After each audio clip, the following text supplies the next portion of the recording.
જય માતાજી મિત્રો, હર હર મહાદેવ. સ્વાગત છે તમારું મારી યુટ્યુબ ચેનલ આજના સત્સંગમાં. આજના વિડીયોમાં આપણે જાણીશું ચંડી પાઠનો અધ્યાય 5મો અને 6. ગુપ્ત નવરાત્રિ ચાલે છે તો ચંડી પાઠના અધ્યાય સાંભળવાનું ખૂબ જ મહત્વ છે. એમાં 10 મહાવિદ્યાની ઉપવાસના પણ આ ગુપ્ત નવરાત્રમાં થાય છે. તો ચાલો સાંભળીએ આપણે ચંડી પાઠનો 5મો અને 6 અધ્યાય. જો તમને મારો વિડીયો પસંદ આવે તો લાઈક, શેર ને સબસ્ક્રાઈબ કરજો. 5મો અધ્યાય દેવી અને દૂતનો સંવાદ. આ ચરિત્રના રુદ્ર ઋષિ, મહાસરસ્વતી દેવતા, મનુષ્ટુપ છંદ, ભીમાશક્તિ, ભ્રામરી બીજ, સૂર્ય તત્વ ને સામવેદ સ્વરૂપ મહાસરસ્વતીની પ્રસન્નતા માટે એનો વિનિયોગ કરવામાં આવે છે. ઘંટા, ત્રિશૂળ, શંખ, સાંબેલું, ચક્ર, ધનુષ અને બાણ તેમણે હસ્તકમળમાં ધારણ કર્યા છે. જેમની કાંતિ શરદના ચંદ્ર જેવી છે, જે ગૌરીના દેહમાં પ્રગટ થયેલા છે, જે શુંભ આદિ અસુરોનો નાશ કરવાવાળા છે અને જેમના નામ આગળ મહાશબ્દ વપરાય છે, એ દેવી મહાસરસ્વતીનું હું ધ્યાન ધરું છું. શુંભ નિશુંભ ને અસુરોનું આધિપત્ય. ઋષિ બોલ્યા, પૂર્વે શુંભ અને નિશુંભ નામના અસુરોએ ઇન્દ્ર પાસેથી તેમનું 3 લોકનું રાજ્ય ને યજ્ઞ ભાગ આંચકી લીધા. ઉપરાંત એ બંનેએ સૂર્ય, ચંદ્ર, કુબેર, યમ અને વરુણના અધિકારોને છીનવી લીધા. વળી તે અસુરો વાયુ અને અગ્નિનું કાર્ય પણ કરવા લાગ્યા. આ પ્રમાણે સર્વ દેવોને અપમાનિત, રાજ્ય ભ્રષ્ટ ને પરાજિત કરીને સ્વર્ગમાંથી કાઢી મૂક્યા. એટલે તેઓએ અપરાજિતા કરવા લાગ્યા. એ મારું સ્મરણ કરશો તે જ ક્ષણે તમારી વિપત્તિનો નાશ કરીશ. આમ વિચારી દેવો નાગાધિરાજ હિમાલય ઉપર ગયા. ત્યાં ભગવતી વિષ્ણુ માયાની સ્તુતિ કરવા લાગ્યા.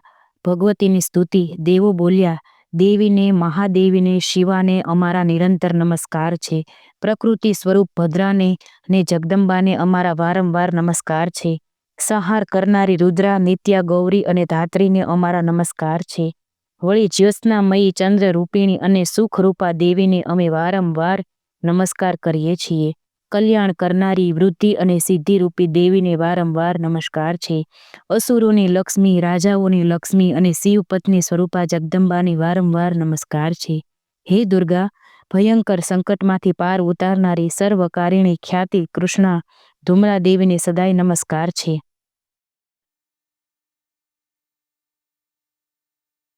ઘણા શાંત અને ઘણા રુદ્રરૂપા દેવીને, જગતની આધારરૂપ દેવીને વારંવાર નમસ્કાર કરીએ છીએ. જે દેવી પ્રાણી માત્રમાં વિષ્ણુ માયા નામે, ચેતના નામે, બુદ્ધિ રૂપે, નિંદ્રા રૂપે, શ્રુધા રૂપે, છાયા રૂપે, શક્તિ રૂપે, તૃષ્ણા રૂપે, જાતિ રૂપે, લજ્જા રૂપે, શાંતિ રૂપે, શ્રદ્ધા રૂપે, કાંતિ રૂપે, લક્ષ્મી રૂપે, વૃત્તિ રૂપે, સ્મૃતિ રૂપે, દયા રૂપે, તુષ્ટિ રૂપે, માતા રૂપે, ભ્રાંતિ રૂપે રહી છે, તેને નમસ્કાર હો, નમસ્કાર હો, નમસ્કાર હો, તેને નમસ્કાર હો. અમારી આપત્તિઓનો નાશ કરો. જે દેવી પ્રાણી માત્રની ઇન્દ્રિયોની અધિષ્ઠાત્રી છે ને જે સકળ ભૂતોમાં વ્યાપ્ત છે, તે વ્યાપ્તિ દેવીને નમસ્કાર, સતત નમસ્કાર. જે દેવી ચૈતન્ય રૂપે આ જગતમાં વ્યાપી રહેલા છે, તે દેવીને અમે નમસ્કાર કરીએ છીએ.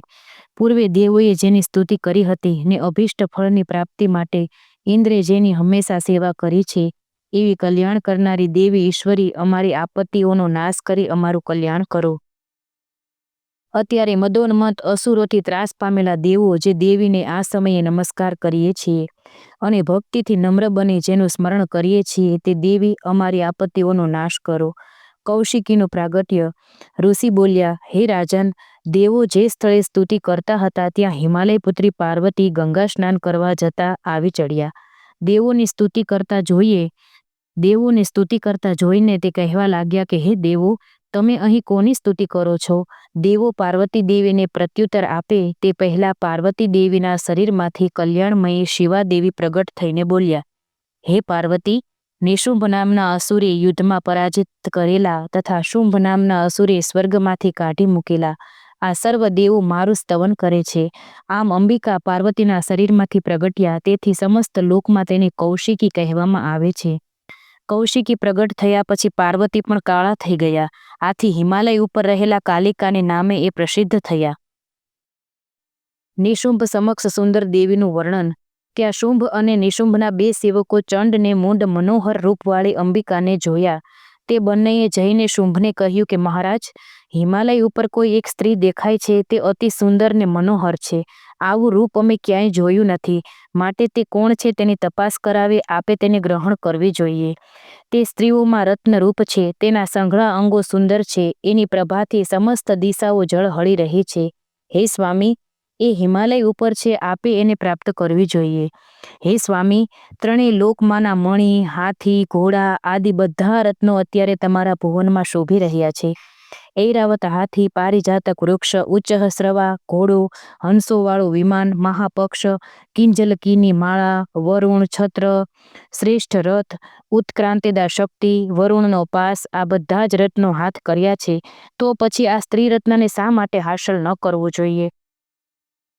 ઋષિ બોલ્યા, ચંડ ને મૂંડના આવા વચનો સાંભળીને શુંભે સુગ્રીવ નામના અસુરને દૂત તરીકે દેવી પાસે મોકલ્યો. તે દૂતને શુંભે કહ્યું, તું તે સ્ત્રીની પાસે જઈ તેને સમજાવી જેમ બને તેમ રાજી ખુશીથી મારી પાસે આવે તેવું કરજે. આથી સુગ્રીવ દૂત હિમાલય ઉપર જ્યાં દેવી બેઠા હતા ત્યાં આવી પહોંચ્યો. તેણે મધુર વાણીથી દેવીને કહ્યું, દેવી સમક્ષ દૂતનું નિવેદન. હે દેવી, ત્રણેય લોકમાંના સ્વામી અને અસુરેશ્વર શુંભનો હું દૂત છું. હે દેવી, સર્વ દેવો જેમની આજ્ઞા એકી અવાજે માને છે તથા દેવોને જેમણે જીત્યા છે તેમણે તમને કહેવડાવ્યું છે તે સાંભળો. આ અખિલ ત્રૈલોક્ય મારે સ્વાધીન હોવાથી સર્વ દેવો પણ મને વશ થઈને વર્તે છે. તેમજ ઇન્દ્રાદિ દેવોને મળતા જુદા જુદા યજ્ઞભાગો હું ભોગવું છું. ત્રણેય લોકમાં જે કોઈ શ્રેષ્ઠ છે તે સર્વ મારા કબજામાં છે. ઇન્દ્રના વાહન ઐરાવત અને ઉચ્ચસ્રવા અશ્વ મારી પાસે છે.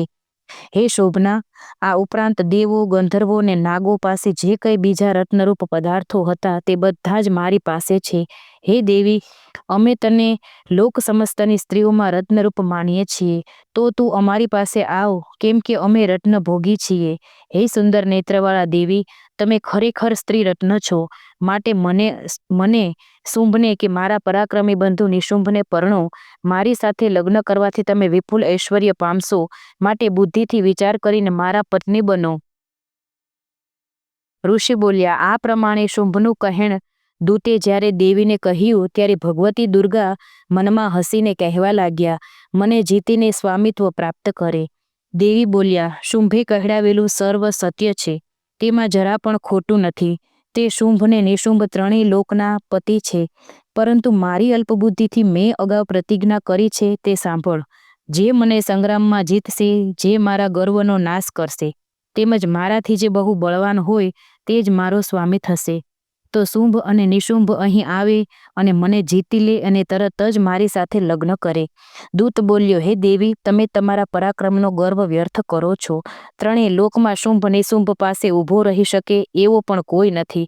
હે દેવી, બીજા અસુરો સામે પણ દેવો પણ ઊભા રહી શકતા નથી. તો તમે એકલા સ્ત્રી તેમની સન્મુખ ઊભા રહેવાને શા માટે હિંમત કરો છો? ઇન્દ્રાદિ દેવો પણ શુંભ નિશુંભ સામે યુદ્ધમાં ટકી શકતા નથી. તો તમે એક અબળા તેમની સામે સી રીતે યુદ્ધ કરી શકશો? આથી તમો મારા કહેવા પ્રમાણે શુંભ નિશુંભ પાસે પધારો, નહીં તો પછી કેસ પકડીને તમને તે ઘસડી જશે. એટલે ગૌરવહીન થઈને તમારે જવું પડશે. ત્યારે દેવી બોલ્યા કે હે દૂત, શુંભ બળવાન અને નિશુંભ મહાપરાક્રમી છે, પણ અજાણતા કરેલી પ્રતિજ્ઞાનો ભંગ શી રીતે કરું? તું અહીંથી જા ને મેં કહેલું સર્વ તારા સ્વામીને સંભળાવ. તેમને યોગ્ય લાગશે તે કરશે. ઇતિ શ્રી માર્કંડેય પુરાણે સાવર્ણિકે મન્વંતરે દેવી મહાત્મયે દેવ્યા દૂત સંવાદ નામ પંચમો અધ્યાય. બોલો માં 10 મહાવિદ્યાની છે. હવે આપણે સાંભળીશું 6ઠ્ઠો અધ્યાય. ધૂમ્રલોચનનો વધ. જેઓ નાગરાજ ઉપર બિરાજેલ છે, જેમની દેહલતા મણિઓના માળાથી શોભી રહી છે, સૂર્ય સમાન તેજ, ત્રિનેત્રોવાળી, હાથોમાં માળા, શુંભ કપાલ અને કમળ તથા મસ્તકે અર્ધચંદ્રનો મુગુટ છે, એવા ભૈરવના ખોળામાં નિવાસ કરવાવાળા દેવીનું હું ધ્યાન કરું છું.